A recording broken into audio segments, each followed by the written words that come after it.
Professor Ramesh Yadav आपके India गठबंधन के बड़े नेता सभा प्रमुख अखिलेश यादव आगरा पहुंचे और आगरा में बहुत लंबा चौड़ा तामझाम लेकर पहुंचे और कहते हैं कि 4 घंटे तक जाम लगा रहा। क्या करनी सेना को क्या दिखाना चाहते? देखो साहब, दिखाया तो उसे जाता है जो किसी लायक हो। यानी कि करनी सेना को आप लायक ही नहीं मानते? वो लोग सिर्फ बीजेपी द्वारा पाले गए प्रायोजित जो होता ना भाड़े के टट्टू है। इन लोगों को जितना पैसा मिला था विरोध प्रदर्शन करने का उतना प्रदर्शन इन्होंने किया और चलते बने। भाई कल करनी सेना वाले दिखाई क्यों नहीं दिए, जो इतने बड़े दम भर रहे थे कि अखिलेश यादव जी का ये कर देंगे वो कर देंगे। अखिलेश यादव जी को कोई जान से मारने की बात कर रहा था, कोई रामजी लाल सुमन की जीव काटने की बात कर रहा था, तो कल वो सारे के सारे कहां दुबक गए, किस बिल में छुप गए, हमें तो समझ नहीं आ रहा। और एक चीज और देखो, आगरा एक्सप्रेस वे पे ये कह रहे हैं कि 25 किलोमीटर का जाम लगा रहा, लगभग 20,000 गाड़ियों का काफिला पहुंचा है। और लखनऊ से लेके, सिर्फ ऐसा नहीं कि लखनऊ से गाड़ी आई, लखनऊ से लेके आगरा के बीच में जितने भी जिले हैं, हर जिले से हर वो व्यक्ति पहुंचा जो बीजेपी की इस समय जो मोनोपोली चल रही है और दलितों के विरोध में जो इनका षड्यंत्र चल रहा है उसके साथ था। हर व्यक्ति पहुंचा और खुद अपने पैसे से पहुंचा, ये बड़ी बात है। और जो काफिला इतना लंबा चौड़ा रहा कि पूरा आगरा में जाम लग गया, पूरा आगरा 5-6 घंटे के लिए बंद रहा। और अखिलेश यादव जी ने वहां से स्पष्ट संदेश दिया कि जो भीम नगरी है आगरा, वहां किसी दलित के साथ जो शोषण हो रहा है, जो अत्याचार हो रहा है और जो संविधान पे हमला हो रहा है, उसको बर्दाश्त नहीं किया जाएगा। और अखिलेश यादव जी ने आज भी बहुत लंबे चौड़े भाषण दिए हैं। योगी आदित्यनाथ जी की जो कार्यप्रणाली है, जिस तरीके से उन्होंने ठाकुर तंत्र बैठा रखा है, उस ठाकुर उन्होंने तो पूरा हिसाब किताब दिया, कौन सी जिले में कितने अधिकारी कौन सी कास्ट के हैं और सिंघों पे ज्यादा जोर दिया है। क्या दिखाना चाहते हैं? बिल्कुल दिखाना चाह रहे हैं कि ठाकुर तंत्र चल रहा है। गाजियाबाद में आप लिस्ट उठा के देख लो कितने थाना प्रभारी ठाकुर है, नोएडा में आप उठा के देख लो, सारे जिलों का डाटा देखोगे तो सब जगह ठाकुर ठाकुर ही दिखेंगे। और पीडीए के जो लोग हैं, दलित पिछड़े और आदिवासी जो लोग हैं, वो आपको कम से कम मिलेंगे। और बीजेपी ये कहती है कि साहब सबका साथ सबका विकास, प्रधानमंत्री मोदी ये कहते हैं कि मैं पिछड़े समाज से आता हूं और मैं दलितों का सम्मान करता हूं।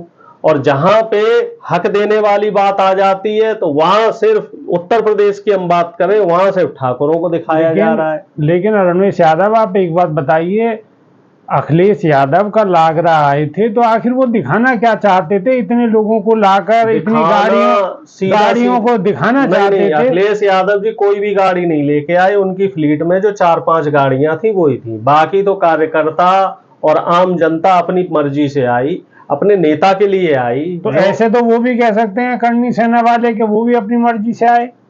भैया वो एक संगठन था और अपनी मर्जी से आए तो तलवार क्यों लहरा रहे थे? आप ये देखो, इतने बड़े काफिले में और इतने बड़े हुजूम में कहीं किसी ने बदसलूकी नहीं की, कहीं कोई बदतमीजी नहीं हुई, कहीं कोई न्याय व्यवस्था के साथ खिलवाड़ नहीं किया गया, सब कुछ नियम कायदे से चलता रहा। कहीं आपने कोई घटना सुनी कि कोई घटना हुई अखिलेश के काफिले ने किसी के साथ कुछ किया हो?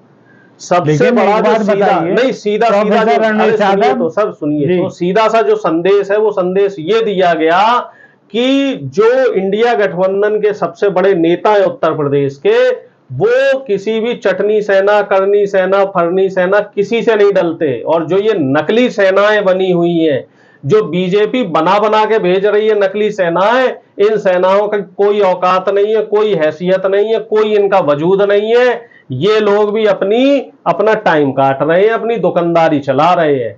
अब है क्या, इनके पास कोई मुद्दा नहीं था, सरकार के खिलाफ ये लोग बोल नहीं सकते, तो योगी आदित्यनाथ जी ने इनको बोला कि साहब इस मुद्दे पे आप आगे आओ। और इससे इनका नुकसान हुआ है। सिर्फ आपने रामजी लाल सुमन का अपमान नहीं किया, पूरे दलित समाज का, पूरे बहुजन समाज का अपमान किया। रामजी लाल सुमन इतने सीनियर लीडर हैं, कई बार के चुने हुए सांसद हैं और अपने समाज की आवाज मुखरता से रखते हैं, लोकसभा, विधानसभा और राज्यसभा में जहां भी उन्हें मौका मिला है, और उनका उस क्षेत्र में बहुत बड़ा नाम है। तो ऐसे नेता का इस तरीके से जो चरित्र हनन किया गया, जो उनको जान से मारने की धमकी दी गई, वो अब बीजेपी को भारी पड़ रही है। लेकिन प्रोफेसर रमेश यादव, आप एक बात बताइए, ये भी तो कहीं ना कहीं एक तरीके से, जो जिस तरीके से अखिलेश यादव आगरा पहुंचे हैं पूरे दल बल के साथ, तो ये भी तो कहीं ना कहीं भड़काने वाली स्थिति है। इससे भी तो करनी सेना कहीं ना कहीं ये सोचेगी कि उन्हें भड़काया जा रहा है कि आ बैल मुझे मार, आ बैल मुझे मार। करनी सेना के लोगों ने कई बार कहा था कि हम रामजी लाल सुमन को मार देंगे, ये कर देंगे, वो कर देंगे, तो अखिलेश यादव जी तो सिर्फ मोरल सपोर्ट देने के लिए पहुंचे थे। ये तो सिर्फ मोरल सपोर्ट था। अब सोच लीजिए अगर ललकार देते तो इन लोगों का क्या होता। ये लोग तो कहीं गायब ही हो जाते, सिर्फ मोरल सपोर्ट देने गए थे। आप कहीं कुछ आप भी, खुद कहीं बता कुछ रहे हैं कि भी। ये तो मॉरल सपोर्ट देने गए थे। सिर्फ मोरल अब सपोर्ट। ये अगर ट्रेलर था तो पिक्चर तो बहुत भारी है। पिक्चर तो हमें दिखानी ही नहीं है भैया। हम तो संविधान को मानने वाले लोग हैं। हम तो बाबा साहब भीमराव अंबेडकर के पुजारी है, जिसको बीजेपी ने अब भगवाकरण कर दिया है। बताओ, कल परसों फोटो वायरल हो रहे थे कि बाबा साहब को भी भगवा बना दिया। आखिर ये लोग हर जगह छेड़छाड़ करने से बाज क्यों नहीं अब आते? अरुणेश यादव, आप एक बात बताइए, अब अखिलेश यादव कह रहे हैं कि इतने सिंह उस जिले में, इतने सिंह उस जिले में। जब सपा सरकार थी तो यादव हर जिले में थे, हर विभाग में यादव थे, तो आप उसको तो नहीं बोलते एक बार भी। देखो साहब, जो खबर फैलाई गई थी 86 में से 56 एसडीएम वाली, वो खबर बाद में फर्जी निकली। जो खबर टोटी वाली फैलाई गई थी वो खबर भी फर्जी निकली। और वो टोटी वाली खबर किसने फैलाई थी, किसने फैलवाई थी? योगी आदित्यनाथ ने। और जो वो पत्रकार था उस समय, जो सचिव था, उसने कितने रुपए खर्च किए उस खबर पे, तो उस खबर का भी अब खुलासा हो चुका है। तो ये जो बीजेपी के लोग हैं, ये जो गोदी मीडिया के लोग हैं, ये लोग जो बहुजनों के नेता होते हैं, चाहे वो नेताजी मुलायम सिंह जी रहे हो, चाहे बहन मायावती जी रही हो, चाहे अब अखिलेश यादव जी रहे हो, इनका चरित्र हनन करने से बाज नहीं आते। इतने यादव थे, इतने यादव थे, इतने यादव थे, इस खबर को तो चलाया। अब तो अखिलेश यादव जी सीधा पूछ रहे हैं, अब चलाओ ना कि कितने ठाकुर हैं। थे वाली तो बात छोड़ दीजिए, अब कितने ठाकुर हैं? जो आप इतना बड़ा हिंदू बनने का दंभ भरते हैं कि हिंदुओं की सरकार है, सनातनियों की सरकार है, तो जब ट्रांसफर पोस्टिंग की बात होती है, जब अधिकारी नियुक्त करने की बात होती है, तो योगी आदित्यनाथ जी को सिर्फ ठाकुर और ब्राह्मण और जो सवर्ण लॉबी है वही क्यों दिखाई देती है? 75% से ज्यादा ये जो सवर्ण लॉबी है वही बैठी हुई है हर जगह। चाहे वो मुख्यमंत्री कार्यालय हो, चाहे वो पुलिस विभाग हो, चाहे वो डीएम हो, सब जगह वही लोग बैठे हुए हैं। यादव अपनी काबिलियत पर बैठे हुए हैं। वो काबिलियत? ऐसी कैसी काबिलियत है भाई? एक बात बताइए, जो बाकी अधिकारी हैं उनको सबको आपने पीएसी में डाल रखा है, सीनियरिटी वाइज बैठाइए ना। आप लेटरल एंट्री के जरिए अगर किसी की नियुक्ति करते हैं तो वो काबिलियत हो गई। जो परीक्षा पास करके आया है, जिसके ज्यादा नंबर है, उसको प्रमोशन दीजिए। सिर्फ जाति देख के आप प्रमोशन दे रहे हैं और काबिलियत का ढिंढोरा पीट रहे हैं, तो ये बात वहां कहां आप खो जाते हैं जब आरक्षित पदों को नहीं भर पाते योगी आदित्यनाथ जी। तमाम आरक्षित पदों में जो घोटाले कर रखे हैं, इस तरीके से आप लोग संविधान का पालन करेंगे? अरे बीजेपी वालों, कुछ तो शर्म कर लो। तमाम सरकारी पदों में आरक्षित सीटें खाली हैं। उत्तर प्रदेश में ही 8 लाख से ज्यादा सरकारी पद खाली है। युवा नौकरियां मांग रहा है और आप उसमें पक्षपात कर रहे हो। और योगी जी ने बहुत बड़ा और अच्छा काम कर दिया है, बड़ा निराला काम कर दिया है कि जो ठेके पे अब जो लोग रखे जा रहे हैं अलग अलग विभागों में, उसका अलग एक मंत्रालय बना दिया है। इसका मतलब सीधा सीधा है, अब सरकारी नौकरियां नहीं मिलेंगी, क्योंकि सरकारी नौकरी मिलती है तो वहां आरक्षण देना पड़ता है। ऑफिसर, आप तो लोगों को भड़काने का काम कर रहे हैं। सिर्फ आगाह कर रहे हैं, योगी आदित्यनाथ जी के बयान की पुनरावृत्ति कर रहे हैं। योगी आदित्यनाथ जी ने एक अलग विभाग बनाया हुआ है जिसमें ठेके पे लोग रखे जाएंगे, और उसमें कौन रखा जाएगा सब जानते हैं, क्योंकि कोई किसी भी कॉन्ट्रेक्चुअल वैकेंसी में आरक्षित पद नहीं रखे जाते। आप तो फिर यही कहेंगे कि उसमें सिंह ही होंगे, सारे के सारे वही होंगे। है अभी भी जितने कॉन्ट्रैक्ट पे रखे जा रहे हैं अधिकारी, जो लेटरल एंट्री से लिए जा रहे हैं, सारे सिंह, दुबे, तिवारी, मिश्रा, शर्मा, गुप्ता, पांडे लोग रखे जा रहे हैं।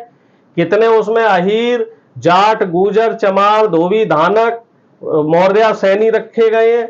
जरा डाटा निकाल के दे सरकार। से दिक्कत है आपको? नहीं, हमें तो इस व्यवस्था से दिक्कत है। हमें ब्राह्मणों से क्यों दिक्कत होने लगी? तो आप भाई, अगर कोई गरीब ब्राह्मण है और जरूरतमंद ब्राह्मण है और काबिल ब्राह्मण है तो उसको नौकरी दीजिए। लेकिन अगर कोई काबिल दलित है, काबिल पिछड़ा है, तो उसको नौकरी क्यों नहीं देंगे? नौकरी योग्यता के और संविधान के हिसाब से होनी चाहिए, नौकरी में पक्षपात नहीं होना चाहिए। प्रोफेसर, आप सत्ता में आइए और व्यवस्था को परिवर्तन हम करिए, सत्ता में आके व्यवस्थाएं बदलेंगे, व्यवस्थाओं को सुधारेंगे। और हमारा इंडिया गठबंधन का तो ये नारा है कि सरकारी में तो आरक्षण लगेगा ही लगेगा जाति जनगणना के हिसाब से, प्राइवेट में भी आरक्षण लगवाएंगे। जो प्राइवेट में ये जो लाला लोग मलाई खा रहे हैं, अपने अपने रिश्तेदारों को नौकरी दे रहे हैं, वहां गरीब दलित पिछड़े और आदिवासियों को नौकरियां नहीं मिल रही, हम तो वहां भी अपने लोगों को नौकरियों में लाएंगे, ऐसा प्रावधान बनाया जाएगा। और इसी की तो मुहिम अखिलेश यादव जी चला रहे हैं,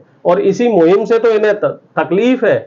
जो ये रामजी लाल सुमन का बयान है, अवधेश प्रसाद जी का बयान है, और तमाम जो बहुजनों के नेता हैं उनके बयानों से इन खाकी नेकर वालों को क्यों दिक्कत है? क्योंकि अब इनका सिंहासन हिल रहा है। अब संविधान के महत्व, जो संविधान का महत्व है, वो जनता समझ रही है, क्योंकि सोशल मीडिया के जरिए अब चीजें पहुंच रही हैं सबके घर में। चलिए, सिंहासन हिल रहा है या नहीं हिल रहा है, ये तो आगे आने वाले वक्त में पता चलेगा। आगे आने वाले चुनाव में स्थिति क्या रहेगी, आप सत्ता में आते हैं या नहीं आते, ये सब सारी चीजें आगे आने वाले समय में पता चलेगा। तो अभी के लिए सिर्फ इतना ही। बहुत बहुत शुक्रिया, धन्यवाद प्रोफेसर साहब। धन्यवाद।